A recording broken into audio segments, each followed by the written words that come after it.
Hello and welcome to Live at Lively. My name is Keith Close and I'm here today with Megan Gordon. Her position is the Redevelopment Coordinator for the City of Irving. How are you doing today, Megan? I'm good. How are you? I am well, and I have a few questions for you. Redevelopment Coordinator, what exactly is that position and what does it entail? Yeah, so I am under the Housing and Redevelopment Department. It's a fairly new position in the city, and it came about because we want to have an emphasis on revitalizing the downtown area. Nice. Yes, so it's very exciting and really exciting to, emphasize how great the Heritage District is. And put our resources into the area to show all of Irving how enchanting the area really is. Very cool, very cool. And what would you say would be the main goal of the position?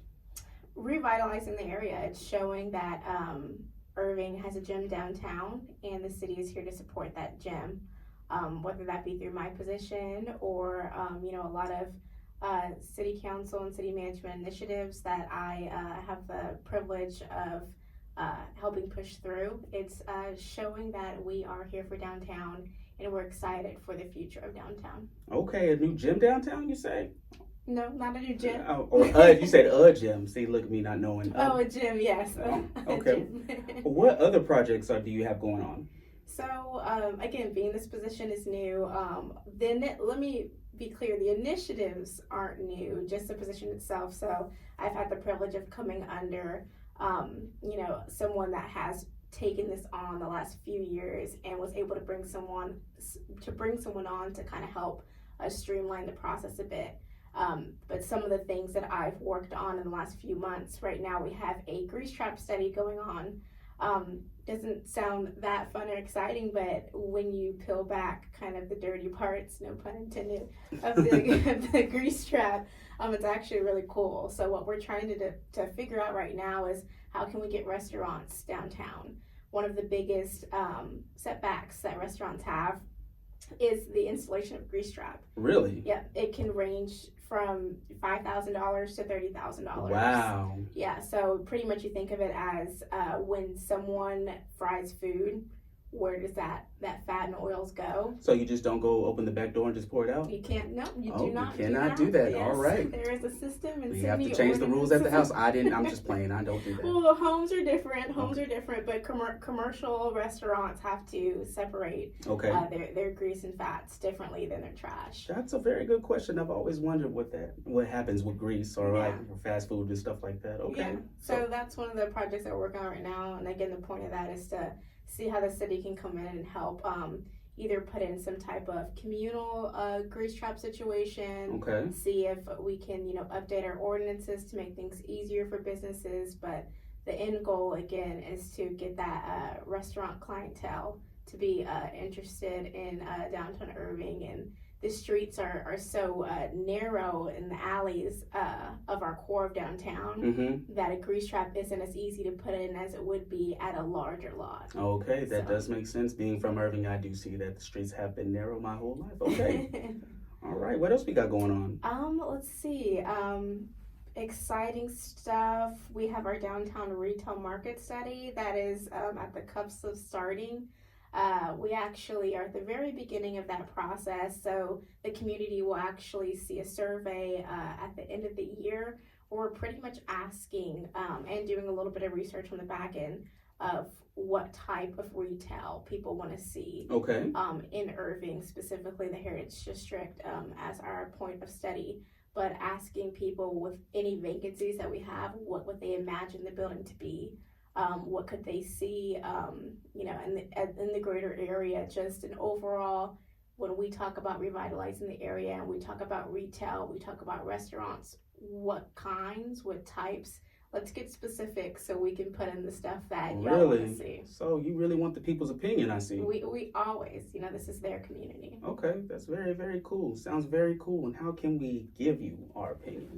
So for that survey, I don't have all the details yet because we're at the beginning of the process, but most likely it will be an online survey. All right. We'll be at special events. We'll be in the community itself, but more details to come on that as we kind of flesh out the details.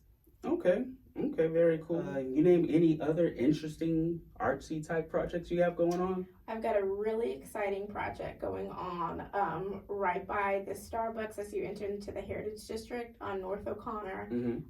So we have a 5,000 square foot mural going under the bridge at North O'Connor. Okay. Yes. So it will act as a gateway and entrance into the Heritage District.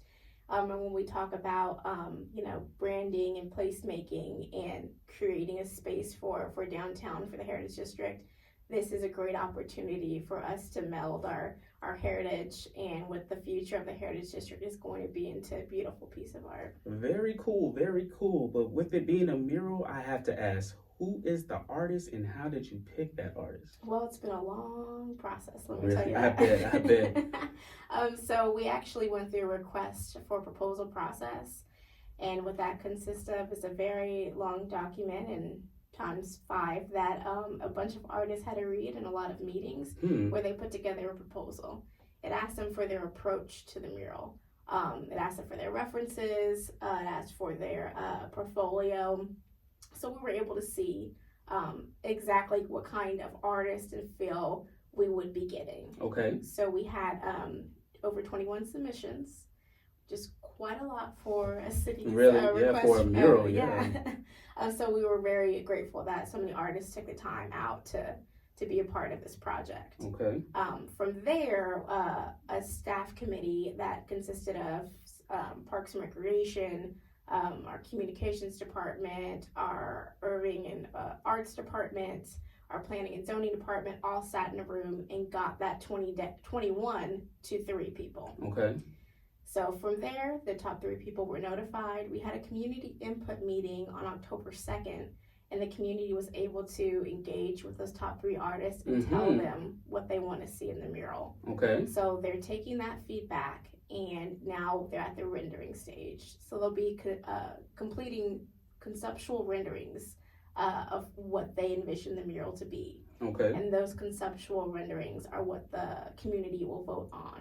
Very cool. Yeah. Okay, Megan, you said the community votes for this project. Tell me about the voting period. How can we get this going? Yeah, so there will be a couple ways to vote.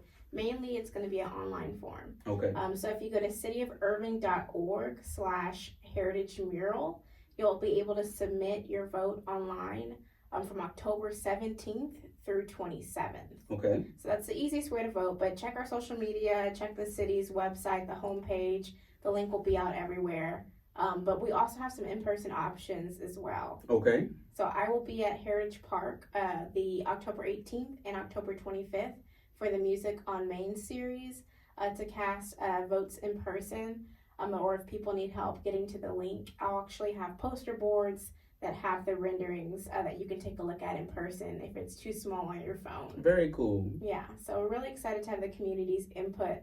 It's one thing to get it down from 21 to 3, and that's pretty much just making sure that the top 3 artists really are what, we envision as a whole for the district. But the point of the community vote is this is their mural. It is important for them to have elements of what they view the Heritage District to be, for that to be communicated to the artist, and for them to choose an artist that is able to put those memories on a canvas. That sounds very nice. Very cool that the community should be involved. So come out to the Music on Main. What day was that again? I'll be out there the 18th and the 25th of October. And let us know, when will the winner be announced? So the winner will be announced in mid to late December. Okay, mid to late December. That's TBA, so just keep that ear out. And when will the mural be done, you think? So they will probably start in the spring of 2025 and complete it in the spring of 2025. All right, very cool. We appreciate you coming through, Megan. Yeah, of course. All right, this is Keith Close signing off for Live at Lively, recorded at Lively Studios. You guys have a great night.